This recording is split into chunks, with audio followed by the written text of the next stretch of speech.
sais pas pour vous, je ne sais pas si cette semaine se termine aussi bien que la nôtre, parce que nous, au Grand Banja, nous terminerons la semaine avec des sujets aussi intéressants et aussi exceptionnels que les invités que nous aurons sur le plateau. Nous parlerons de l'affaire Webcorp ITP, nous parlerons des problématiques de paiement de vacations à l'INPETIC, nous parlerons aussi du Bwiti comme une proposition de religion nationale et nous terminerons par l'école de la seconde chance. Alors prenez place parce que le Grand Banja, ça décolle maintenant.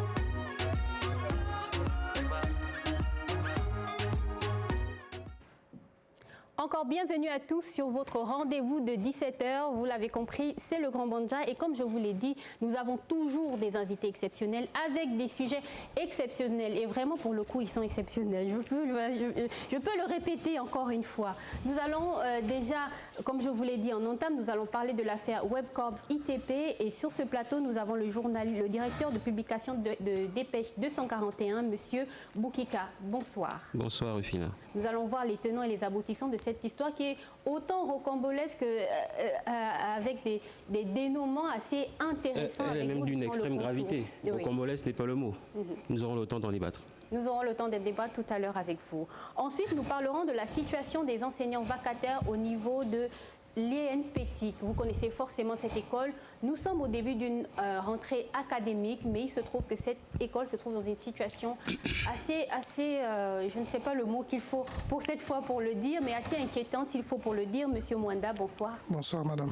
Voilà. Voilà, l'INPETIC, c'est une école professionnelle qui fait dans les TIC. Voilà. Je suis représentant du collectif enseignants vacataires de l'INPETIC et je suis là pour apporter des éclaircissements par rapport à la situation que nous traversons. Tout au long, nous aurons le temps de débattre et je veux énumérer tous les éléments et tous les problèmes auxquels nous faisons face. Effectivement. Une autre question, et là on parle de culture, on va parler de Bwiti avec M. Ndong Ebe, qui ici qui est le coordinateur national du réseau de l'épuration des traditions et la restauration de l'Iboga au Gabon. Et c'est une association qui veut proposer, ou du moins qui veut que le Bwiti devienne la religion nationale. Bonsoir M. Ndong Ebe. Bonsoir madame. Je vous vois très concentré. Dieu te contrôle, nous sommes là pour ça. Pour éclairer la lanterne, pour élucider, pour apporter la lumière à ceux qui sont aveugles afin qu'ils puissent mieux observer, mieux identifier la réalité telle qu'elle est et telle qu'elle se présenterait. D'accord. Avec vous, nous aurons le temps du moins de pouvoir éclairer, ne serait-ce qu'un tout petit peu, notre lanterne autour justement de cette vérité. Bien évidemment, en fait, je voudrais dire ici que c'est le réseau de l'épuration des traditions et de la restauration de l'Iboga au Gabon, Vanga Tsenge. Vanga Tsenge qui est la langue... on va dire du Bwiti, la langue liturgique, la langue secrète du Bwiti qu'on appelle le Popi. La Popi, donc nous avons préféré Vanga Tsenge, qui est Vanga, création, la terre. C'est-à-dire, le Gabon est au centre du monde. Il faut que tout commence par le Gabon, parce que le Gabon donne une nouvelle vision de la religion. Le Gabon aussi apporte une nouvelle vision de l'Église, qui est au fondement. Le Gabon apporte un fond, on va dire, à partir duquel une nouvelle constitution pourrait être élaborée, des nouvelles lois, la démocratie pourrait être repensée. D'accord, c'est plusieurs secteurs. Monsieur Ndong Ebe, on aura le temps justement d'élaguer cette question, ne vous inquiétez pas. Voilà. Et notre dernier invité qui sera dans la seconde partie de cette émission, ce sera le docteur Origo qui viendra nous parler de l'école de la seconde chance. Nous parlerons autour de cette école, quelles sont ses activités, les activités qu'elle mène. Après vous avoir présenté tous ces invités exceptionnels, c'est un devoir pour moi quand même de saluer Cruz qui est sur ce plateau. Bonsoir Cruz. Bonsoir Rufina. Comment ça va? Ça va très bien. Alors tu peux m'expliquer, parce que moi je suis habituée à une certaine rigueur vestimentaire. Et là, c'est vraiment beaucoup de lâcher prise, il faut dire. Non, ce n'est pas du tout du lâcher prise. C'est un vendredi, certainement, après le Grand Banja, on va se retrouver peut-être avec les collègues, avec les amis quelque part, histoire de siroter un petit verre. Donc, être en costume le vendredi, c'est un peu parfois, si vous me permettez, encombrant, d'où cette chemise, le tamiseur nous attend déjà. Donc Voilà. Alors, au moins, certains qui auront des programmes assez alléchants pour le week-end, du moins pour ce vendredi. Ouais. C'est bien, il faut bien un peu de soleil. Bon, de toute façon, Rose, il a toujours le soleil de son côté, donc voilà. Merci. En tout cas, on est content de l'avoir sur ce plateau. Nous allons rentrer dans le vif du sujet et nous allons directement parler justement de l'affaire Webcor ITP. Alors, Monsieur Boukika, que comprendre de cette affaire? Qu'est-ce qu'on peut retenir? D'emblée, il faut comprendre que l'affaire ITP est une affaire de malversation financière sous fond de haute trahison, mêlant des hauts commis de l'État en rapport avec une entreprise maltaise justement qui s'appelle Webcor ITP, dont le projet de la construction du grand marché Libreville. D'accord. Ce qu'il faut comprendre, c'est qu'en 2010, l'État gabonais va signer une convention avec cette entreprise maltaise dénommée Webcor ITP en rapport à la construction du grand marché Libreville. En 2012, il y aura même des conventions portant avantages fiscaux qui seront signées entre les deux parties. Sauf qu'en 2015, l'État gabonais décide de la suspension de ce projet, dans le besoin justement de reconfigurer. Ils avaient pensé à mener un projet différent. Cette suspension passe très mal auprès de l'entreprise maltaise qui décide donc d'attaquer l'État gabonais au tribunal arbitral de Paris. D'accord ? Donc après cette saisine, l'État gabonais sera condamné à verser la bagatelle somme de 66 milliards à Webcor ITP. Je tiens à préciser que cela s'est fait sous l'ancien régime, c'est le régime d'Ali Bongo. On est dans les années 2010-2012. Voilà. Et la plainte de Webcor ITP a été déposée en 2015. Donc, aussi rapidement que possible, l'État gabonais a décidé d'interjeter appel. Et la Cour d'appel de Paris va donner raison au Gabon et débouter justement Webcor ITP sur la base que plusieurs éléments qui avaient été produits au moment de cette première audience à la Cour arbitrale de Paris étaient basés sur du faux et l'usage de faux et sur des éléments de corruption. Donc, ils vont donc débouter Webcor ITP et vont donc donner raison à l'État gabonais. Webcor ITP sera même condamné à payer l'État gabonais aux dépens. D'accord ? Sauf que de façon proprement extraordinaire. Le nouveau régime qui vient d'arriver, c'est-à-dire le Comité pour la restauration des institutions, va décider par le biais de deux institutions que sont l'Agence judiciaire de l'État et le Conseil d'État, d'aller signer un protocole transactionnel qui va, tenez-vous bien, annuler la décision qui avait été rendue par la Cour d'appel de Paris qui donnait raison au Gabon pour faire prospérer la première décision de la Cour arbitrale de Paris qui condamnait l'État gabonais. Attends, si je comprends bien, nos deux institutions ont décidé de ne pas tenir compte de la deuxième décision de la Cour arbitrale de Paris, mais plutôt de revenir sur la première décision qui condamnait l'État gabonais. C'est cela, exactement. Ils sont passés par le biais d'un protocole transactionnel. Alors, en droit civil, le protocole transactionnel, en fait, est un arrangement entre les deux parties qui sont via une juridiction dans un contentieux. Un contentieux soit à venir, soit un contentieux en cours. Et donc, l'agence judiciaire de l'État, qui a représenté l'État gabonais en compagnie du Conseil d'État, ont donc décidé de faire valoir cet accord transactionnel au détriment de l'État gabonais pour que finalement, l'État gabonais paie les 66 milliards à l'entreprise Webcor ITP. Ce qui est totalement aberrant. Nous sommes quand même là, et il faut avoir le courage de le dire, c'est un crime de haute trahison. Avec, dans la moindre mesure, une atteinte à la souveraineté de l'État. On ne peut pas comprendre comment, alors que l'État gabonais s'est battu, l'ancien régime s'est battu pour que l'État ne puisse pas débourser 66 milliards à une entreprise qui, dans le fond, parce que précisons-le, avec quelques démêlés aussi, parce qu'on sait très bien que la République maltaise, c'est l'un des plus grands paradis fiscaux du monde. Et donc l'État gabonais, certainement, en investiguant sur l'entreprise, s'est rendu compte que sa forme juridique, son sérieux était à remettre en cause. Et donc a décidé de faire appel en apportant les éléments justement qui ont fait prospérer l'appel de l'État gabonais. Sauf que l'agence judiciaire de l'État, par le biais de sa directrice générale qui s'appelle Diane Moussunda et le premier président de la Cour d'appel, M. Jean-Paul Commanda, sont allés signer un protocole transactionnel pour finalement faire prospérer la décision prise en arbitrage à Paris pour faire condamner l'État gabonais à payer les 66 milliards à Webcor ITP. D'où tenez-vous ces informations? Est-ce qu'on peut avoir des éléments de preuve de ce que vous avancez sur le plateau? Je rappelle quand même que M. Boukika est directeur de publication du... Je n'en disconviens pas parce que ce qu'il dit est grave. Qu'est-ce que vous avez comme preuve pour pouvoir avancer cela?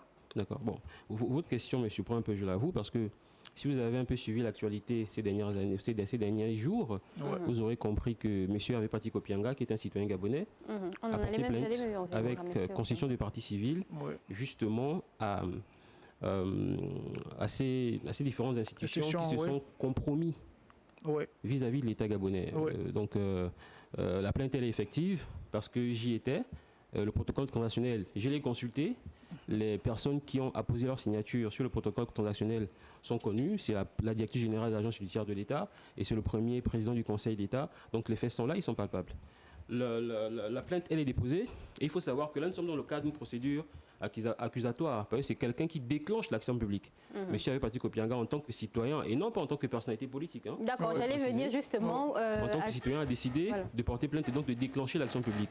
On attend maintenant du parquet qu'il puisse diligenter les enquêtes qu'il faut pour pouvoir délier le vrai et le faux dans cette affaire. Qu'est-ce qui peut justifier justement l'attitude, sinon le comportement de ces deux responsables d'institutions, de ces hauts comités d'État? Ce n'est pas à moi de le dire. Je pense que les enquêteurs vont interroger les personnes concernées et ces personnes diront aux Gabonais pourquoi est-ce que, alors que l'ancien régime avait tout fait pour que l'État ne puisse pas payer 66 millions de francs CFA, qu'ils aillent en fait mettre en place un protocole transactionnel pour faire annuler cette décision et pour faire prospérer la première décision qui condamnait l'État gabonais. C'est à la directrice de l'agence judiciaire de l'État et au premier président du Conseil d'État et à tous ceux qui ont participé dans cette procédure d'y apporter les réponses. Et c'est tout le sens de la plainte qui a été déposée par M. Hervé Pati Kopianga. Et donc, on a vu que cette plainte a été déposée. Est-ce qu'aujourd'hui, on peut dire que la décision prise par ces deux hauts commis de l'État que vous avez cités est effective ou elle est suspendue par la plainte posée par M. Opianga? La décision prise, je n'ai pas compris. La décision de condamner le Gabon à payer la dette envers Webcor et TP. Non, elle n'est pas suspendue parce que le protocole transactionnel il existe. Il a été signé, validé, c'est acté. Il n'y a pas une question de suspendre ou quoi que ce soit.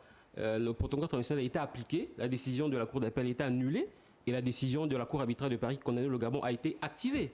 Nous ne sommes plus au niveau de la suspension ou quoi que ce soit. Et c'est d'ailleurs la raison pour laquelle la plainte a été déposée, parce que les éléments matériels sont là. Nous sommes en plein dans un crime de haute trahison. Parce que le crime de haute trahison, c'est un crime qui consiste en une extrême déloyauté envers son pays, envers son chef, envers son gouvernement, envers ses institutions. Et je tiens quand même à rappeler que la devise de l'agence judiciaire de l'État, c'est défendre le Gabon, notre devoir.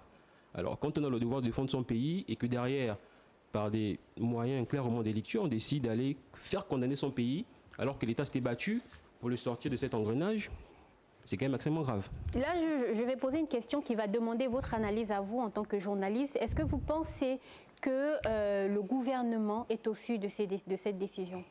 Alors, ce qu'il faut savoir, c'est que l'agence judiciaire de l'État a représenté l'État gabonais. Si elle a représenté l'État gabonais, c'est qu'elle a obtenu un mandat. Le mandat n'est délivré que par des plus hautes autorités de l'État. Si ce n'est pas la tutelle, il faudrait peut-être qu'on s'interroge au niveau de la primature et même au niveau de la présidence de la République. Posons les sujets tels qu'ils sont. Je ne pense pas que Mme Diane Moussunda a pu obtenir un mandat personnellement en compagnie du premier président de la Cour d'appel pour aller à Paris et faire annuler une décision qui avait donné raison au Gabon. Je pense que le mandat a été délivré par une autorité supérieure et c'est tout le sens de la plainte qui a été déposée parce que les Gabonais attendent des réponses par rapport à cette question. Qu'encourent ces derniers, ces hauts commis de l'État par rapport à la situation? Mais la haute trahison, c'est le crime ultime. Je pense que avec l'arrivée au pouvoir du comité pour la transition et la restauration des institutions, l'une des raisons pour laquelle ce régime est arrivé au pouvoir, c'était pour combattre la corruption, entre autres. Quand on a placé son gouvernement sous le sceau de la restauration des institutions, lorsqu'on a juré honneur et fidélité à la patrie, on ne peut pas cautionner ce type d'acte, qui montre clairement que l'État a été trahi. Vous savez, dans une société en contexte de crise comme la nôtre, la justice est pleinement réalisée lorsque les nouveaux dirigeants travaillent à la restauration de la dignité collective, à la restauration de la dignité des Gabonais. Cela demande bien évidemment du courage, mais il faut mettre chacun devant leurs responsabilités. Il faut rendre justice avec équité, avec dignité, avec loyauté. Lorsqu'on a mis en prison des personnes comme Sylvia Bongo Ondimba parce qu'elle avait falsifié le cachet du chef de l'État et prenait des décisions au nom de l'État, lorsqu'on a mis en prison des personnes comme Yann Ghislain Goulou, comme Nordine Bongo Ondimba, qui, entre autres, ont quelque peu consommé le crime de haute trahison. On ne peut pas accepter que les hauts commis de l'État, en pleine période de transition, alors qu'on a juré honneur et fidélité à la patrie, viennent poser de tels actes qui mettent quasiment à l'amende toute une nation et le peuple gabonais. Ce sont des choses qui sont inconcevables. Et les Gabonais attendent donc de ce fait que la justice fasse son travail parce qu'elle a été saisie par le biais d'une procédure acquisitoire. Si encore on parlait d'une procédure inquisitoire qui demandait à ce que le parquet s'auto-saisisse, nous ne sommes pas dans ce cas. Il y a un citoyen gabonais qui a déposé une plainte auprès du parquet. On attend que la justice gabonaise puisse se manifester et qu'on ne fasse pas entrave à cette procédure. Parce que nous sommes dans un pays où on a souvent beaucoup fait des débats sur la véritable indépendance de la justice. Maintenant que nous sommes en transition, la justice est l'une des institutions les plus fortes du pays. Il faut que la justice fasse son travail. Il faut que les personnes qui sont rendues coupables de cet acte de trahison puissent répondre de leurs actes. Oui, et vraiment principalement des personnes qui se rendent coupables de haute trahison. De haute trahison et des hauts commis de l'État. Attention, des personnes qui ont prêté serment. Exactement. C'est très grave. C'est très très grave. On espère en tout cas que la plainte de M. Opianga va aboutir à une procédure qui va éclairer la lanterne de tous les Gabonais parce que nous sommes tous pendus à cette situation qui est quand même assez, comme vous le dites, c'est très grave. Ce sont des faits graves qui sont énoncés là. On espère aussi que le CETRI va prendre à bras le corps la question. En tout cas, les Gabonais attendent que le CETRI puisse agir parce que laisser passer une telle affaire, ce serait complètement se déjuger. Exactement. Par rapport au message qu'on a annoncé le 30 août dernier quand on est arrivé au pouvoir. Exactement. Et ce serait fait et ce serait peut-être dire en réalité qu'on a à la tête de l'État des personnes qui n'ont pas saisi l'enjeu historique de ce coup de libération. Est-ce que c'est vraiment un coup de libération? Est-ce que c'est une révolution de palais, comme l'a dit M. Ondosa? C'est des questions qui, en bon droit, peuvent se poser si cette affaire ne va pas au bout. Voilà. En tout cas, on espère que les coupables seront démasqués. Les Gabonais l'espèrent tous. Les Gabonais l'espèrent. Pas d'impunité pour les autres personnes condamnées. Pardon. Pas d'impunité pour les personnes qui se sont retrouvées coupables justement de haute trahison envers l'État. C'est ça. Voilà. Alors, nous allons passer à notre deuxième invité, c'est Monsieur Mwanda qui vient nous parler de la situation des enseignants vacataires. Monsieur Mwanda, que savoir aujourd'hui de la situation des enseignants vacataires au niveau de l'ENPETIC? En effet, madame, depuis quasiment 2 ans, nous sommes dans une situation critique de les années 2022, 2023, 2023, 2024. Nous n'avons pas été payés depuis 2 ans. Ça fait 2 années académiques. Voilà, 2 années académiques que cette situation perdure. Et par rapport à la situation, nous avons essayé de nous rapprocher de la direction. Nous avons fait une demande d'audience à la direction au mois de mars, je crois. La direction nous a reçus. On a demandé à la direction qu'en est-il de nos vacations parce que cette année, l'année passée, nous n'avons pas été payés.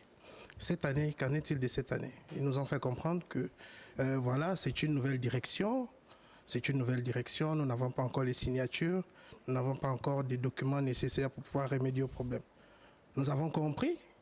Nous avons repris les cours. Au fur et à mesure que les mois passaient, nous avons relancé la direction par rapport à la situation. Nous avons dit oui.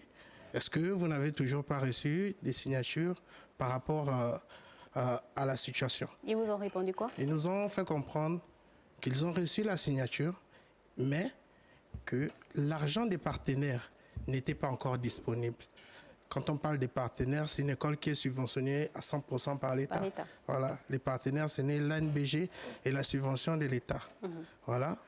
Nous avons aussi attendu, nous avons demandé à ce qu'on nous donne des garanties. Malheureusement, on n'a pas pu avoir les garanties. La seule chose qu'on nous a dit, c'est que l'école va vous remédier au problème une fois que la solution sera apportée. Nous avons attendu rien. Nous avons relancé la direction. Aucune suite. Tout récemment, nous-mêmes, nous avons pris les choses en main. Nous avons commencé à investiguer et voilà. Nous avons trouvé les raisons qui font en sorte que nous, on puisse se retrouver dans cette situation. Nous avons fait appel à la direction et nous avons demandé à la direction de jouer franc jeu avec nous. Elle ne l'a pas fait? Justement, c'est ce qu'on constate parce que si on arrive au niveau où la direction ne peut plus nous répondre, ne peut plus nous apporter des éclaircissements par rapport au sujet, c'est compliqué. Elle ne joue pas franc jeu avec nous. Et pour étayer la situation, nous avons dans cet établissement les cours du soir. Les cours du soir, les enfants payent comptant. Ce sont des fonds propres pour l'école. Ça, nous n'avons pas besoin des partenaires pour pouvoir rentrer en possession de ces droits. Mais rien qu'au niveau des cours du soir, lorsqu'on essaie de se rapprocher de la direction, ils ne nous disent finalement rien de concret. Nous sommes toujours confrontés à cette situation-là. Et voilà un peu la situation qui nous fâche, qui nous met dans une situation compliquée. Parmi nous, il y a des collègues qui ne vivent que de ça. Voilà. Parmi nous, il y a des collègues qui ne font que ça comme travail. Faire 2 ans sans payer un employé, c'est quand même complexe. Et à l'heure actuelle, les raisons que la direction nous donne, on ne trouve pas ça valable. On ne trouve pas ça valable. Le DG, avant toute chose, le DG a eu un droit de réponse sur certains des articles que nous avons eu à faire. Mais dans son droit de réponse, il ne nous donne pas une garantie. Il ne nous montre pas sa motivation par rapport au sujet. Mais il ne vous montre aucune garantie. Il y a de cela quelques jours, il y avait une passation à l'INPETIC. Et l'ancien directeur justement de cet établissement disait que tous les problèmes étaient résolus, sauf si je mens. S'il ose le dire devant tout le monde, c'est que votre situation avait déjà été régularisée. Pourquoi à ce moment précis, vous n'êtes pas monté au créneau pour dire « Monsieur, vous mentez » ? Justement, actuellement, les démarches que nous avons entreprises ont eu un impact sur l'établissement. Et eux, ils ont préféré prendre une décision, celle de suspendre. C'est pas officiel, c'est officieux. Oui, vous parliez d'une sanction non officielle et discriminatoire. Voilà. La sanction, c'est quoi? C'est-à-dire que les étudiants à l'INPETIC, eux, choisissent les encadreurs selon le profil. Ce sont les étudiants qui choisissent leurs encadreurs. Oui. Parce que quand c'est une école professionnelle, voilà, si vous allez dans une entreprise, vous ne faites que le réseau, par exemple. Vous allez chercher quel est l'enseignant qui est qualifié dans ce domaine de compétences et qui va pouvoir vous suivre. Alors, l'école regarde, si ton nom figure parmi les enseignants qui ont eu à revendiquer l'argent, eh bien, ils disent à l'étudiant, tu ne peux pas avoir ce monsieur comme encadreur. Vous avez des preuves de ça? Oui, mais on a des preuves. Ce sont les étudiants eux-mêmes qui nous appellent pour nous dire ça.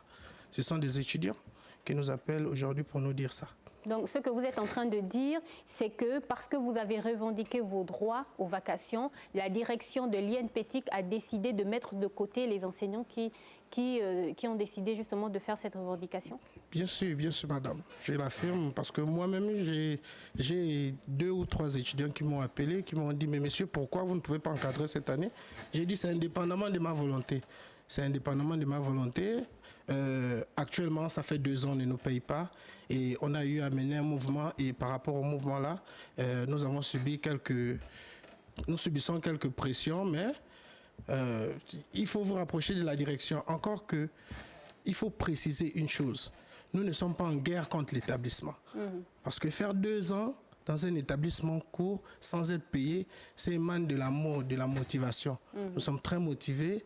Nous avons fait ce qu'il faut pour pouvoir arranger les choses. Mais malheureusement, on se rend compte que du côté de la direction, eux, ils crient beaucoup plus au complot que de résoudre le problème.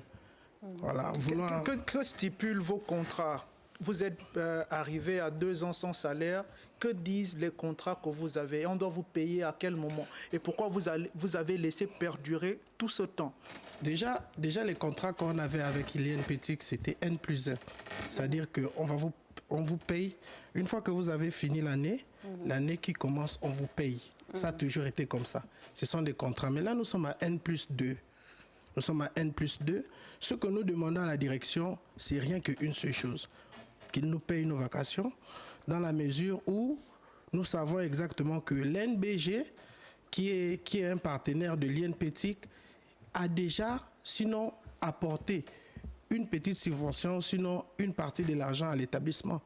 L'NBG ne peut pas devoir 2 ans à un établissement et puis voilà. Voilà, là, ils ont annoncé le concours. Le concours, oui. Pour une 3e année. On ne va pas nous dire que l'NBG est insensible par rapport à la situation. Non. Que la direction prenne ses responsabilités, qu'il nous paye nos années et que voilà, nous, on puisse reprendre nos activités convenablement et puis c'est tout. Je tiens quand même à rappeler ici que la direction de l'INPETIC est tout à fait invitée sur ce plateau pour apporter un droit de réponse par rapport à ce qui est donné ici et que M. Mwanda parle en tant que représentant de regroupement des enseignants vacataires de l'INPT. Bien sûr. Voilà. Quelles sont les actions futures que vous allez entamer si d'ici là vous n'avez pas de réponse? Déjà nous avons, oui, il faut être vrai, déjà nous avons entamé beaucoup d'actions, Jusqu'à présent, nous attendons des réponses, nous attendons des éléments de réponse par rapport à notre situation. S'il y a d'autres actions à mener, nous n'avons pas encore fait une planification par rapport à la situation. Voilà. Nous allons attendre que la direction essaye d'apporter des éléments de réponse par rapport à nos préoccupations. Jusqu'à présent, nous tenons à préciser que nous, tout ce qu'on souhaite, c'est que l'employé puisse mériter son salaire. Rien de plus. Rien de plus. Nous sommes dans des situations complexes, nous sommes dans des situations compliquées. Aujourd'hui, il y a certains d'entre nous qui sont maintenant précarisés parce qu'il a passé 2 ans à faire cours ou bien à travailler dans un établissement coréen, bec et ongle, mais à la fin, il n'a pas reçu quelque chose. Voilà. Il faut préciser aussi que le directeur général et toute sa direction, tout ce que nous on souhaite, c'est que il nous apporte vraiment des éléments de réponse par rapport à notre sujet. D'accord. Alors, une dernière question. Pourquoi avoir fait appel au ministre de l'économie numérique et pas à celui de l'enseignement supérieur? Bon, déjà, l'INPT est sur la tutelle du ministère de l'économie numérique. Oui, un peu. Donc, nous ne pouvons pas aller à l'enseignement supérieur. Ce n'est pas notre ministère. D'accord. Voilà. Ce n'est pas vraiment notre ministère. Ils n'ont pas... ils ne maîtrisent pas le sujet comme le ministère de l'économie numérique maîtrise son sujet. Donc s'il y a des choses qu'il faut régler, s'il y a des autorités qui doivent s'asseoir avec la direction pour comprendre ce phénomène, il faut que ce soit le ministère approprié, je crois. Après, bon, vous a-t-il répondu? Bon, nous attendons, nous sommes en attente parce qu'il faut avouer que ça ne fait pas longtemps que nous avons relancé. Nous avons fait une première demande, mais on a été bien reçus au ministère, il faut le dire, on a été bien reçus, on a été écoutés, ils nous ont aussi expliqué un certain nombre de choses. Nous attendons à ce que la direction qui est là puisse venir aussi s'expliquer parce que c'est vrai qu'il y a des zones d'ombre que jusqu'à présent, ni vous ni moi ne comprenons. Parce que 2 ans, 3 ans, c'est un peu compliqué par rapport aux nouvelles réformes, par rapport à la bataille que la transition, le comité de la transition et tout son staff sont en train de mener. Je pense qu'il y a des établissements qui ne doivent plus se retrouver dans des situations similaires. Voilà. Exactement. Alors, merci, Monsieur Mwanda, d'être passé sur ce plateau. Nous espérons que vous aurez gain de cause, que ce soit après ou d'ici les jours qui vont arriver, notamment avant le début, en tout cas, du concours, parce qu'il y a énormément de bacheliers qui vont frapper à la porte de l'INPT et ce serait vraiment désolant qu'ils arrivent à cette école et que l'école ne puisse pas ouvrir parce que les enseignants sont en grève et que la situation n'a pas été résolue. Donc, nous allons passer à la seconde partie de cette émission, mais en avant, vous aurez une petite transition et nous allons accueillir derrière notre seconde partie de votre émission Le Grand Banja. Nous saluons Dr Origo, qui est l'initiatrice de l'école de la seconde chance. Bonsoir, docteur. Bonsoir. J'espère que vous allez bien. Oui, ça va, merci. Je rectifie, c'est l'école de la deuxième chance. L'école de la deuxième chance, voilà, pas la seconde. Pas la seconde. Mais la deuxième. Voilà, c'est l'école de la deuxième chance. En tout cas, nous aurons le temps de parler, de parler de la question autour de justement cette école et ses particularités. Merci d'être sur le plateau du Grand Banja. Bon, merci. Voilà. Nous allons nous tourner vers un autre invité assez spécial quand même, parce qu'il vient nous parler de culture, mais pas n'importe laquelle. On va parler Bouiti. Je ne sais pas si ça parle à Cruz ou s'il est déjà en train de bouder un peu dans le coin. Non, je ne boude pas du tout. Bon, il aura l'occasion de se présenter. Lui, je le connais en tant que pasteur. Bon, je suis agréablement surpris qu'il vienne sur le plateau parler maintenant de Bouiti comme étant une religion. On aura l'occasion d'apprécier. D'accord, on va apprécier. Alors, on reçoit M. Ndon Ebé, comme je le présentais dès le départ, qui ici est le coordinateur national du réseau de l'épuration des traditions et la restauration de l'Iboga au Gabon. Déjà, parlez-nous un peu de ce réseau. Bien évidemment, ce réseau, le réseau panafricain pour l'épuration des traditions et de la restauration des Iboga au Gabon, nous parlons d'épuration parce que la tradition dans son essence, dans sa substantifique moelle, a des valeurs, a des principes nobles. Mais sauf que des petites déviations ont fait que la tradition aujourd'hui soit présentée autrement que ce qu'elle est. Elle a été travestie. C'est pourquoi il faut accorder des réformes au sein même du principe, c'est-à-dire du bouti, des réformes. C'est pourquoi nous parlons d'épuration. Nous parlons d'épuration aussi parce qu'il faut présenter une certaine image, je veux dire la vraie image du bouti, n'est-ce pas? Contrairement à ce que les gens pensent, c'est pourquoi nous parlons d'épuration, épuration de la mentalité, épuration de la perception. Donc, le réseau prend à son compte les anciennes thèses, parce qu'il y a eu un travail qui a été fait par le passé, avant les Yamba, des boutistes, qui ont amené les Yamba au pouvoir pour un but, qui ont fait en sorte qu'il y ait la transition pour un but. Ils ont fait le travail. En retour, les Yamba devaient mettre en place justement cette religion nationale, qui était une religion de sauvegarde, on va dire, des cultures, des traditions, en face, en but avec les autres réalités qui imprégnaient, qui intégraient le sol africain. Donc il fallait mettre une religion. Donc Lyon a eu un peu de difficultés parce que, bon, on va dire que la religion, comme disait Karl Marx, c'était le grand système, qui s'est inspiré des subsystèmes pour pouvoir inoculer son idéologie. Ce qui fait que Lyon n'a pas pu réaliser cela. Alors lorsque le Bongo vient, le Bongo met en place le Sisiba justement pour réaliser cet objectif-là. Et les autres qui sont venus. Donc je m'appuie ce que les chefs d'État ont fait sur le Bouti. Je m'appuie sur ce que les chercheurs, je dis bien universitaires de rang magistral qui n'avaient rien à voir avec Gabon, ont pu produire comme résultat du Bouti, en considérant le Bouti comme étant la patrimonialisation de toutes les cultures au sein d'un système. Parce que lorsqu'on fait une thèse de doctorat, on conceptualise. Enfin, qu'est-ce que veut dire le Bouti, en fait? Pierre Salé essaie de résoudre le problème. Donc, dans sa thèse de doctorat, Arc et la HAP, contribution à l'histoire de la musique Gabon, il dit le Bouti est l'ensemble des sociétés initiatiques et thérapeutiques et des autres rites apparentés, ayant pour dénominateur commun l'initiation à l'Iboga et la HAP comme voie de communication avec le divin.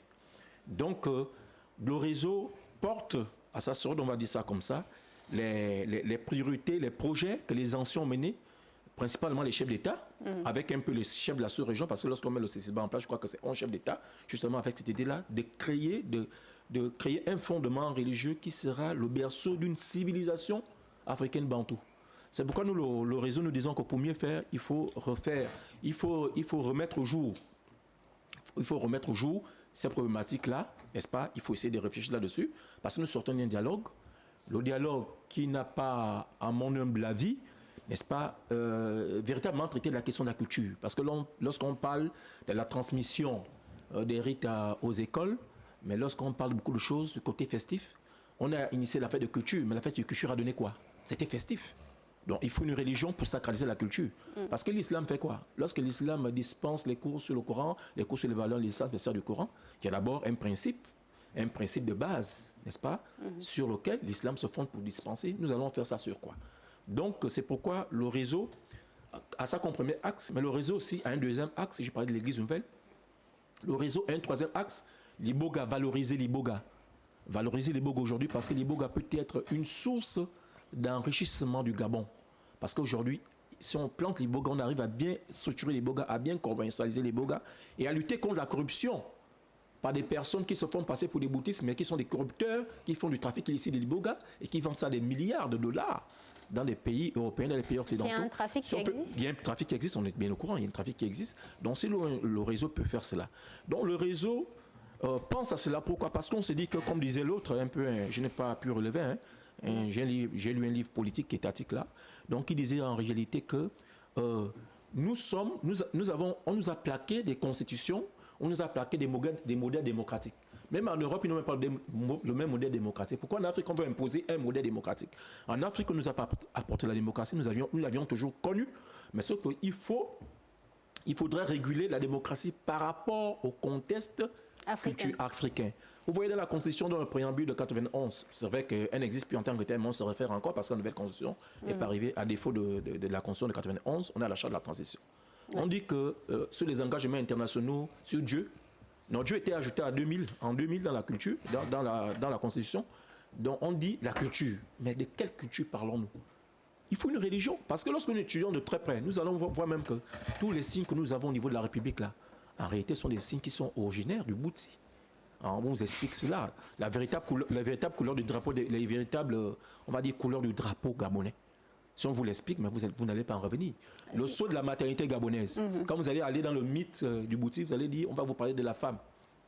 Donc, c'est un peu cela que l'ONG porte. C'est pourquoi nous avons dit Vanga Tsenge. Vanga Tsenge, c'est là la langue initiatique du Bouti qu'on appelle le Popi. Vanga qui veut dire créer ou bien redémarrer les choses telles qu'elles devraient se passer. Redémarrer pour créer un monde, un nouveau monde. Mais pour créer ce nouveau monde, nous passons par le Gabon. Aujourd'hui, nous parlons du catholicisme. Mais ceux qui sont catholiques, vous êtes des chrétiens, mais vous êtes des Romains. Vous adorez Dieu, mais en romain, en culture romaine. Ceux qui sont dans le protestantisme, vous allez adorer Dieu en culture allemande. Ceux qui sont dans les églises des réveils, c'est vrai que moi-même, quelque part, on va dire je suis, mais on va voir. Vraiment, nous sommes dans l'église anglicane. Ça veut dire qu'il n'y a pas l'Afrique. Il n'y a pas l'essence africaine. Nous disons quoi? Il n'y a pas l'essence africaine. Nous disons quoi? Il faut donc une nouvelle église. Il faut donc aussi une nouvelle religion, n'est-ce pas, qui promeut, on va dire, la culture africaine, parce que la religion est le moyen le plus efficace pour promouvoir une culture. Aujourd'hui, on parle de la civilisation occidentale. On parle du protestantisme. On parle même du capitalisme. Mais c'est né de la culture protestante. On va dire protestantiste. Mais le Gabon, vous allez finalement apporter quoi? Parce que nous sommes, je ne vais pas dire que nous sommes des fantoches, ou bien que nous sommes fantoches, mais nous vivons dans la dépendance totale parce que rien, nous ne voulons apporter. Donc c'est pourquoi le réseau dit que non, il faut désormais apporter, parce que le Gabon, le prince Birinda dit dans la Bible secrète des Noirs, c'est que le Tibet à l'Asie, au niveau culturel, le centre culturel, le Gabon l'est à l'Afrique. Mais si on dit que le monde a commencé au Gabon, la culture a commencé au Gabon, pourquoi le Gabon ne serait-il pas le centre culturel du monde? Pourquoi le Gabon ne proposerait-il pas des nouvelles modèles religieux? Quand je dis Bouti, je ne me mets pas sur la même longueur d'onde que ceux qui ont l'habitude de présenter le Bouti d'une manière. Parce qu'on nous présente, ils présentent Christ comme étant quelque chose occidental, comme étant quelque chose qui nous était amené. Moi, c'est pas cela. Le Christ, c'est une valeur prépondérante dans le Bouti, mais sauf que laisser les Africains, dans leur culture, vivre le Christ comme ils devraient le vivre pour se reconnaître par rapport à leur propre identité. En mangeant l'iboga? C'est là la question. En mangeant l'iboga? Bon, je vais déjà dire, je peux prendre le livre dans 1 Corinthiens 10, 26. La Bible dit quoi? La nature et tout ce qu'elle renferme appartient au Seigneur. Dans le livre de 1 Timothée 4, la Bible dit quoi? Tout ce que Dieu a créé est bon, mais pourvu qu'on le prenne avec action de grâce. Donc, c'est pourquoi nous parlons d'épuration, des traditions. Donc, l'iboga, c'est un arbuste de Dieu. Tout le monde est au courant de cela. Pourquoi? Parce qu'un arbuste ne peut pas soigner les drogués. Un arbuste qui n'est pas de Dieu ne peut pas soigner les drogués. Un arbuste ne peut pas agir positivement dans la glande pinéale, parce que vous savez que l'iboga régule la un arbuste peut les tuer aussi? S'il vous plaît, le fonctionnement de la dopamine, n'est-ce pas, qui fait en sorte que les drogués aient ce qu'on appelle l'addiction. L'iboga régule cela. L'iboga travaille sur le système des neurones pour revaloriser, pour nettoyer les neurones. Vous n'allez pas dire que quelque chose qui soigne, donc c'est diabolique. Mais est-ce que ce n'est pas un peu généralisé quand vous dites que l'iboga englobe les autres rites? Donc vous parlez des rites tels que par exemple le djembé, le niembé ou autres. Pour vous, tous ces rites se retrouvent dans l'iboga? Voilà, tous ces rites. Dans le Bouti, par rapport à l'œuvre du Sisiba et par rapport à l'œuvre des intellectuels des universités, parce que quand même, je me dis, ils avaient fait une conférence en 2000, le département d'anthropologie a fait une conférence en 2000 pour dire que finalement, nous ne devons pas continuer à faire des recherches et garder les recherches dans les tiroirs. Il faut bien que les recherches servent un peu comme on fait en sciences, les universités de pointe. Lorsqu'une université, par exemple, au niveau technique, trouve un truc, on réadapte les ordinateurs, on réadapte les téléphones. Nous n'allons pas faire des études anthropologiques, seulement garder ça dans les tiroirs. Il faut bien que cela apporte. Donc, c'est pourquoi il y a eu le séminaire à l'UOB en 2000, où le temple du Bouti était planté. Donc, moi, tu as dit que je donne une nouvelle vision à la chose, parce que il y a un peu un méli-mélo, une confusion de genre dans le Bouti, parce qu'aujourd'hui, il y a des gens qui présentent ça autrement qui devaient être présentés, alors que des anciens, des maîtres initiateurs, vous avez vu le défunt Atom Manga, comme il a présenté l'iboga, il n'a jamais régné Christ. Si les Occidentaux ont occidentalisé le Christ et faire ça à leur manière, extrapoler le Christ pour exploiter le peuple africain, ça le regarde. L'apôtre Paul ne l'a pas fait. Jésus, qui est le fondateur, ne l'a pas fait. Donc aujourd'hui, nous disons qu'il faut que le Gabon, n'est-ce pas, ait une place dans le concert des nations. Parce que l'Afrique, le Gabon est le poumon quelque part de l'Afrique. Lorsque Cousteau, comme on dit, les gens prennent ça peut-être pour la blague, lorsque Cousteau fait ses révélations, mais lorsqu'il dit le Gabon est l'avenir de l'humanité, c'est quoi? C'est cela. C'est pourquoi nous disons aujourd'hui, permettez-moi de le dire, permettez que j'ose le dire, n'est-ce pas? Rien ne pourra marcher. Rien ne pourra véritablement marcher. Ça ne revient pas vers le départ. Nous parlons de la restauration des institutions. Mais peu importe l'institution qu'on va mettre en place, peu importe la solidité de l'institution, Mais si les hommes sont problématiques, ça ne peut pas marcher. C'est pourquoi la restauration des valeurs. Mais ce sont les hommes qui font fonctionner les institutions. Allez nous prendre ces valeurs. Nous parlons aujourd'hui de la violation des serments. Mais dans les traditions, ça n'existait pas. Pourquoi le Mouri, pourquoi par exemple l'Ndjobi, pourquoi c'était quoi? Quand le Ngili va sortir, celui qui a fait du mal, celui qui a lancé le fusil nocturne, c'est que là, c'est ma mort. Parce que les gens ne violaient pas les serments, parce que les gens avaient la conscience inviolable du serment en eux, parce qu'il y avait des traditions qui étaient là. Donc, le Bouti qui constitue l'ensemble des sociétés initiatives, parce que le Bouti en tant que tel, si vous voulez spécifier le Bouti, vous allez peut-être parler des Bouetés. Parce qu'il y a un peu une nuance entre le Bouti et le Bouti. Mais lorsqu'on parle du Bouti, en fait, c'est pour généraliser, parce qu'il y a eu une interpénétration entre les rites qui fait aujourd'hui que les moyens par lesquels on le reconnaît, c'est l'usage ou bien l'initiation à l'iboga. Mais il y a, même dans la pratique du Bouti, il y a une variation selon les régions au niveau du Gabon. Comment vous allez réussir à uniformiser tout cela? Parce que le Bouti qui est pratiqué par exemple par les fonds de l'estuaire ne ressemble pas forcément au Bouti qui est pratiqué par les Apindji par exemple. Le plus important, c'est d'abord qu'il y ait une déclaration si les autorités peuvent le faire. Avant même que nous proposons une loi, c'est-à-dire que nous servons des députés pour proposer une loi, il faut d'abord qu'il y ait une déclaration. Pourquoi? Parce que le Bouti, religion nationale, mais sauf que ceux qui vont vider l'extérieur du pays, qui va même développer le terrorisme au Gabon, va choisir son camp. C'est-à-dire que si moi je fais le Bouti religion, mais j'ai dit que je ne vais pas chez les femmes, mais moi je vais chez Mitsogo, il va chez le Mitsogo, ça ne va causer aucun problème. C'est même pas une problématique qui tient. Parce que c'est la religion la plus démocratique. Quand on met le Bouti en place, celui qui dit qu'il va aller chez les Mitsogo part, celui qui va aller chez les Povipa, celui qui dit qu'il va aller chez les femmes part dans les femmes. Il n'y a pas de problème en cela. Moi, je pense que ce sont les faux débats. Donc, aujourd'hui, le réseau veut officialiser. Parce que officialiser, pourquoi? Pour pas que l'État contrôle. Parce que, sauf si la Constitution change. Ils disent que maintenant que l'État peut être lié à ce qui concerne la religion. Pas que l'État contrôle, l'État organise. Parce que vous avez, par exemple, l'État régule. Régule, organise et régule. Parce que vous avez des gens, par exemple, qui veulent planter, mais qui n'ont pas de moyens, qui n'ont pas de terre, qui veulent planter l'iboga, par exemple, qui initient, mais qui n'ont aucun soutien. Si aujourd'hui on développe le Bouti, par exemple, on arrive à en faire une religion nationale, mais ça va attirer l'attention du monde entier. Parce que même à l'heure où on parle, il y a des gens qui ont des temples aux États-Unis, il y a des gens qui ont des temples en France, enseignez-vous. Il n'y a pas une religion en Afrique mieux implantée que le Bouti en Europe. Et puis, le Bouti, ce n'est pas comme le vaudou. Il ne faut pas que les gens confondent. Non. Le Bouti, ce n'est pas comme le bouddhisme. Le Bouti, en fait, ce n'est pas une séparation nette. Non. Le Bouti, c'est une ouverture. Vous comprenez, non? C'est-à-dire que qu'est-ce que nous pouvons apporter en tant que valeur universelle? Nous avons la bonne propre valeur, mais qu'est-ce que nous pouvons donner au monde? Donc, dans le Bouti, le Christ, on va dire que les gens font l'expérience christique du Christ. Ça veut dire que le Christ, ce n'est pas seulement par la foi, mais le Christ, on a l'expérience par l'initiation et le Christ se dévoile.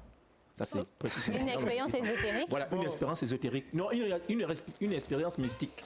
Ce qui différencie du spirituel, le spirituel du mystique, c'est que dans le mystique, il y a le contact, ce que les psychologues appellent la subnarcose. Il y a le contact avec, comme Moïse, il a fait l'expérience mystique. C'est-à-dire que Dieu était là présent, qu'il était à l'arche d'Alliance.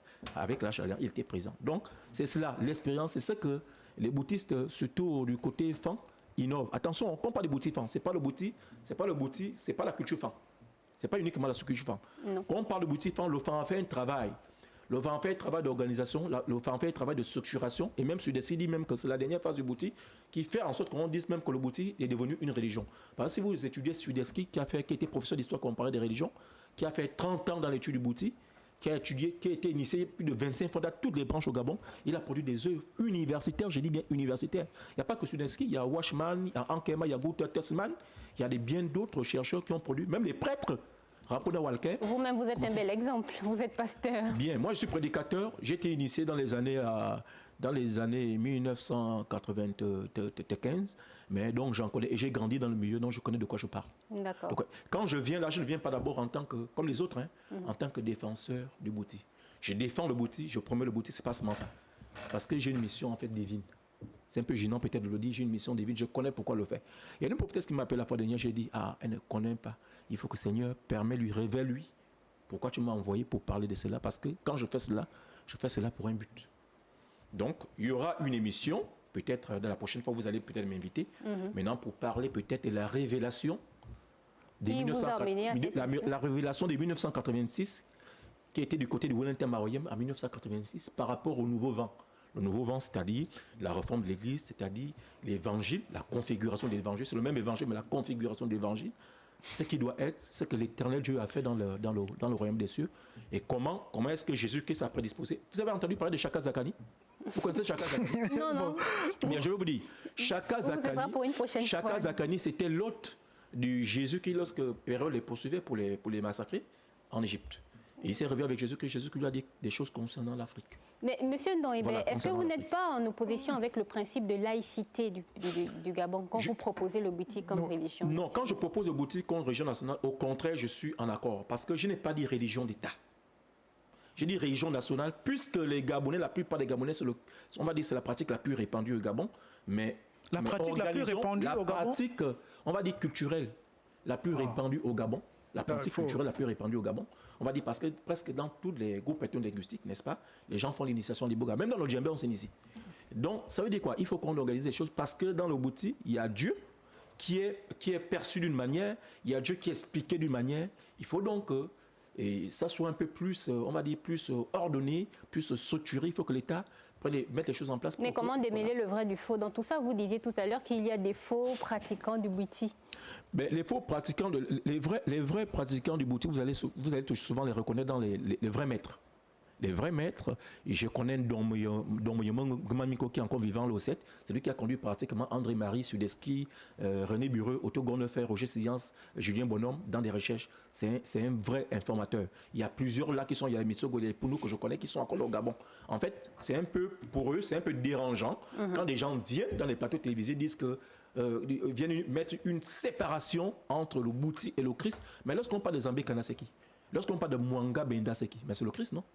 C'est le Christ dans le Bouti, lorsqu'on parle de Mwanga Benda, lorsqu'on parle de Yenezam, c'est le Christ. Donc ça veut dire qu'aujourd'hui, il y a une confusion nationale qui fait qu'aujourd'hui, que le Bouti est rejeté. Mais c'est un travail qui a été fait par l'Occident depuis, par l'Église depuis. L'Église catholique et l'Église des réveils est venue diaboliser. À un moment, ils se sont enrichis par la... Si vous lisez Joseph Tonda, vous allez lire quand même pas du souverain moderne, le travail que l'Église a fait. Les gens, le diable constitue aujourd'hui la star dans les églises, la star et des sources d'enrichissement. Il fait cette étude-là. Donc aujourd'hui, nous disons que nous ne pourrons pas laisser les choses comme ça. Il faut qu'on ait un canevas sur les traditions.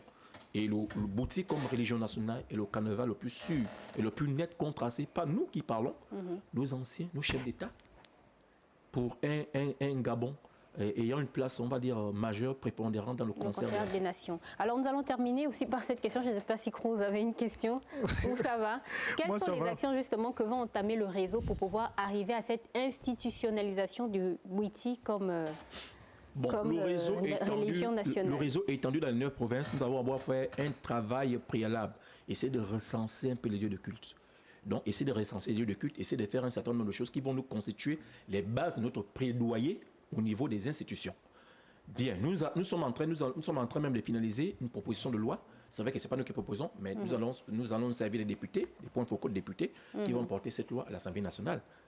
Nous sollicitons qui est quoi? Nous sollicitons que le CTRI qui est actuellement au pouvoir, n'est-ce pas, fasse une déclaration, par exemple, on peut déjà commencer à déclarer, parce qu'en 2000, Bongo Départ déclare le Liboga comme patrimoine national, même si aujourd'hui Liboga n'a pas un test, il y a un décret, mais quand même Liboga a été déclaré, au moins au vu de tout le monde, c'est que c'est un patrimoine national. Alors, une déclaration aussi serait déjà importante pour essayer de fixer déjà le cap par rapport au Bouti, parce que tout le monde est dans son sens. C'est le tohu-bohu, c'est la débandanote, c'est même plus qui dit quoi. Donc voilà les travaux que les chercheurs universitaires des rangs magistraux ont fait sur le Bouti. Voilà les trucs que les présidents, les chefs d'État ont fait sur le Bouti, les 11 chefs d'État ont fait sur le Bouti. On fait sur la tradition autour du Bouti pour proposer comme étant pour parler comme les Allemands, le Weltanschauung, on va dire africain. Voilà ce qu'ils ont fait. Donc aujourd'hui, nous prenons la relève pour dire qu'il faut aller dans ce sens. Nous n'allons pas réinventer la roue, il faut préserver les acquis.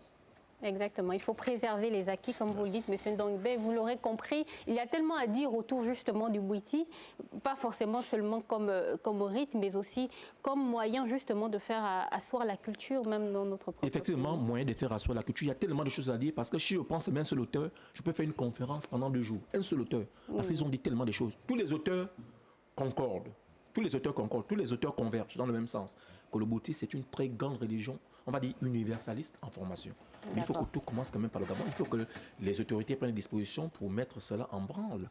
Pour qu'aujourd'hui, on dise quand même que l'Afrique, le Gabon est quand même le nœud gordien de la culture africaine, de la civilisation africaine. Comme on parle de civilisation arabo-musulmane, comme on parle de civilisation occidentale, l'Afrique a besoin aussi d'une véritable civilisation que nous pensons qui sera fondée sur justement ce que nous faisons.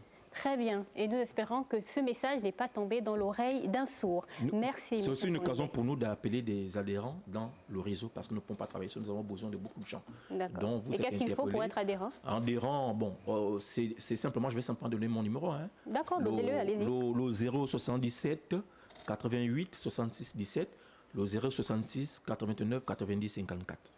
Le 077 88 66 17, le 066 89 90 54. Ça, c'est mes numéros. Très bien. Alors, vous avez le droit d'adhérer justement à ce réseau. Merci encore, M. Ndonibé. Nous allons passer à notre dernière invitée de la soirée. C'est le docteur Origo, qui est l'initiatrice de l'école de la deuxième chance. Super. Voilà.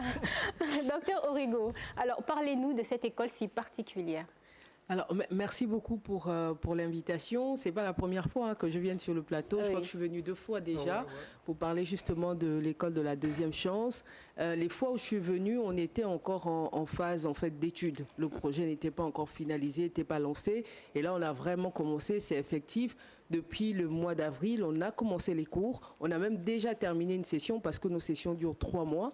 Donc, l'école de la deuxième chance, c'est un parcours d'entrée en emploi où on accueille des jeunes gabonais, enfin quand on dit jeunes gabonais, des jeunes vivant au Gabon qui ont entre 16 et 33 ans et qui ont un problème d'emploi, donc qui sont au chômage, ou alors des jeunes qui veulent créer une entreprise mais qui n'ont pas forcément les moyens de se payer une formation type pour pouvoir être accompagnés sur la formalisation de leur entreprise. On les accueille en centre, ou alors d'autres, des jeunes qui ont décroché et qui veulent reprendre des études mais qui ne savent pas vers quelle orientation prendre. Donc on accueille ces 3 catégories de jeunes entre 16 et 33 ans pendant 3 mois. Donc ils viennent en centre, ils viennent en cours tous les jours et on travaille sur leur projet professionnel. Donc c'est ce qu'on a fait là entre avril et fin juin. Et pour valider le projet professionnel, en fait, on a un outil qui est indéniable, c'est le stage. Donc tous les jeunes rentrent en stage dans des structures de la place et ça c'est formidablement bien passé parce que quasiment 80% des jeunes, ou sinon 85% qu'on avait en centre, ont pu trouver un stage. Et donc ça nous a facilité la validation du projet professionnel, en plus du travail qu'on avait déjà fait en centre, parce que finalement, il n'y a pas que les professionnels de l'école qui ont validé, mais aussi les professionnels sur le terrain, les différents maîtres de stage qu'ils ont eus ont noté, ont donné des appréciations, et donc ça a facilité le travail qu'on avait à faire derrière. Alors, au sortir justement de leur formation, est-ce qu'ils ont un diplôme, une attestation qui peut permettre à ces derniers de pouvoir postuler s'ils veulent quelque part? Oui, tout à fait. En fait, on est un établissement qui est reconnu par notre ministère de tutelle, qui est le ministère de l'enseignement professionnel. Donc, on a un numéro existant et donc on a l'autorisation de délivrer en fait des attestations ou des certificats en fait de formation à tous ceux qui sont inscrits à l'école de la deuxième chance. Donc, ces jeunes-là sont sortis de là avec une attestation en fait de fin de formation, mais aussi un certificat avec toutes les mentions possibles et le projet professionnel sur lequel ils ont été accompagnés et surtout le type de sortie. Parce qu'il y a une sortie emploi, il y a une sortie formation, il y a une sortie création d'entreprise. Donc tout ça, c'est mentionné et quand ils seront sur le terrain, normalement, c'est lisible. Ça devrait pouvoir leur servir, d'autant plus que le projet sur lequel on les a accompagnés, c'est un projet au final qui est validé ou pas validé. Donc si c'est validé, c'est mentionné dans leur attestation et ils peuvent le faire valoir auprès d'employeurs. Ceci dit, l'avantage qu'on a quand même eu avec cette promo, c'est qu'avant la sortie, certains avaient déjà été retenus en emploi. Donc voilà, il y a des jeunes chez nous qui ont déjà signé leur contrat, qui ont commencé le travail. Donc ça, c'est juste gratifiant parce que du coup, on se disait, quand on voyait un peu les difficultés qu'il y avait au début à trouver des stages et surtout la périodicité qui ne collait pas parce que les gens en entreprise ici prennent des jeunes en stage, c'est des cohortes qui arrivent. Donc c'est des vagues comme ça, on se disait, oh là là, nous on tombe parfois dans des périodes où ils ne sont pas en train de prendre des stagiaires. Mais finalement, ça s'est bien passé. Et là, on avait une trentaine de jeunes qui ont terminé le parcours. Et sur la trentaine, il y a 10 qui ont signé un contrat d'emploi, soit un stage de pré-embauche, un contrat de, comment on appelle ça un CDD ici, un CDD, mais il y a aussi ce qu'ils appellent le contrat de prestation, voilà, qui ont signé leur contrat de prestation. Et donc, on a une dizaine comme ça avec une sortie positive pour la formation, pour l'emploi et 5 qui sortent pour entrer en formation dès la rentrée prochaine. Il paraît que le docteur Origo aurait justement un petit secret à ce niveau. Au moment où les autres ont du mal à avoir des stages, vous arrivez à placer 90% de vos élèves. Quel est le secret de l'école de la deuxième chance? Non, en fait, je ne pense pas, on n'a pas de secret particulier. Ce que j'ai envie de dire, c'est que les jeunes qu'on a eu en stage sont quand même arrivés avec un certain déterminisme social qui était très négatif. C'était, mais madame, je ne connais personne, je ne peux pas trouver un stage, ça fait 5 ans que j'ai mon diplôme, pour ceux qui étaient diplômés, qui ne trouvaient pas d'emploi, j'ai même jamais décroché un stage gratuit.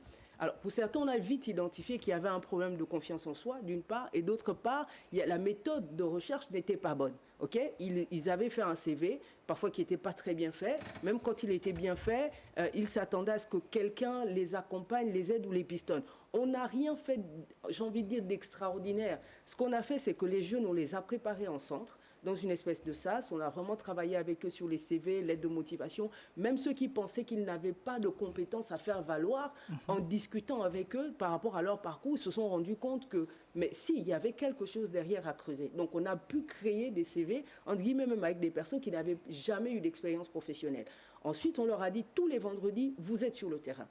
Mais comment on fait, madame? Mais comment on fait? Vous arrivez à un endroit, vous dites ce que vous voulez, vous déposez votre CV, et puis ensuite, vous en déposez comme ça plusieurs. On rappelle derrière. Nous aussi, on était en support, hein, parce qu'on rappelait les entreprises et tout ça. Et au début, ce n'était pas évident. Oui, mais madame, je suis allée là-bas, ils m'ont dit qu'ils ne prennent pas. Je dis, ben oui, mais si eux, ils ne prennent pas, d'autres peuvent prendre votre CV. Et on ne connaissait personne, enfin après il y a quelques contacts qu'on a activés, mais ce n'était pas la majorité, mais vraiment les jeunes ont été tous les vendredis, tant qu'ils n'avaient pas trouvé le stage, ils devaient être sur le terrain.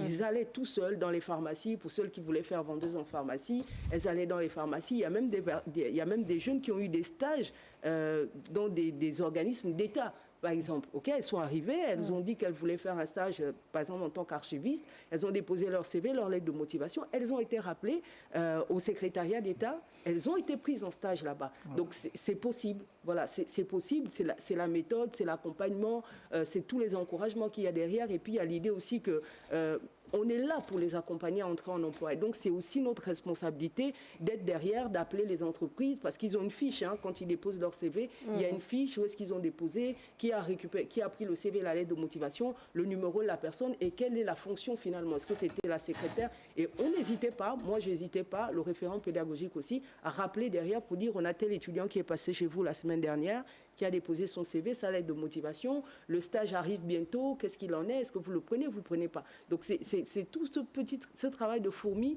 qu'on a fait derrière, finalement qui a produit des résultats. Mais après, on n'a pas de... C'est ça peut-être la boîte magique. Ça doit être ça la boîte magique. La petite magie.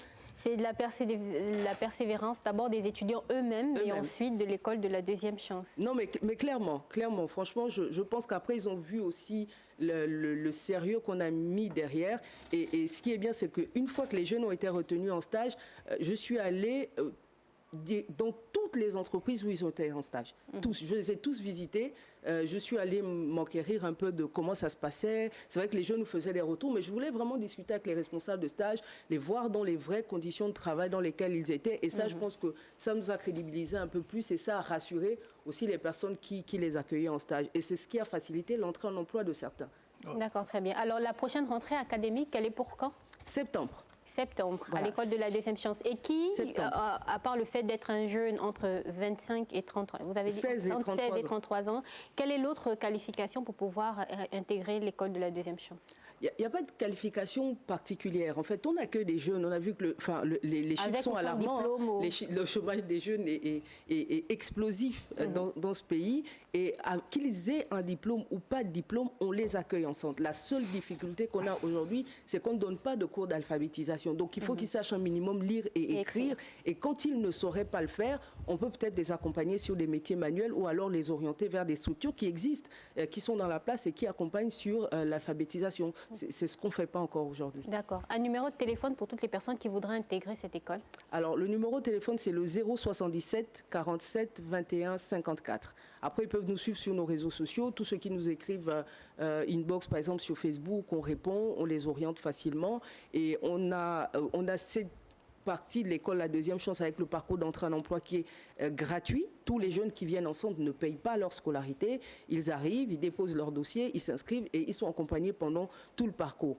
Récemment, pendant l'intercession, donc depuis fin juin, on a lancé ce qu'on appelle les classes plus. Ça, c'est pour les gens qui ne veulent pas faire le parcours de 3 mois, mais qui veulent être accompagnés de façon très spécifique, parfois qui peuvent avoir un handicap et qui veulent travailler sur du manuel. Et là, on va chercher un professionnel qui va les accompagner ensemble chez nous à travailler sur des produits. Et là, on a une jeune fille qui a commencé il n'y a pas longtemps, qui est arrivée, qui voulait apprendre quelque chose de manuel, la fabrication, par exemple, d'objets de décoration. Et là, on a trouvé 2 formatrices qui viennent ensemble, qui travaillent avec elle. Elle a acheté son matériel. Mais par contre, les parcours des classes plus, elles sont payantes parce que c'est des professionnels qui bookent un temps pour accompagner une seule personne sur quelque chose de spécifique. D'accord, très bien. Merci encore, Dr Origo, pour cette belle initiative qu'est l'école de la deuxième chance et qui donne vraiment cette deuxième chance à tous ces jeunes-là de pouvoir intégrer le monde professionnel. Nous avons terminé pour cette semaine. Nous allons refermer le numéro, mais pas sans souhaiter un joyeux anniversaire à notre réalisatrice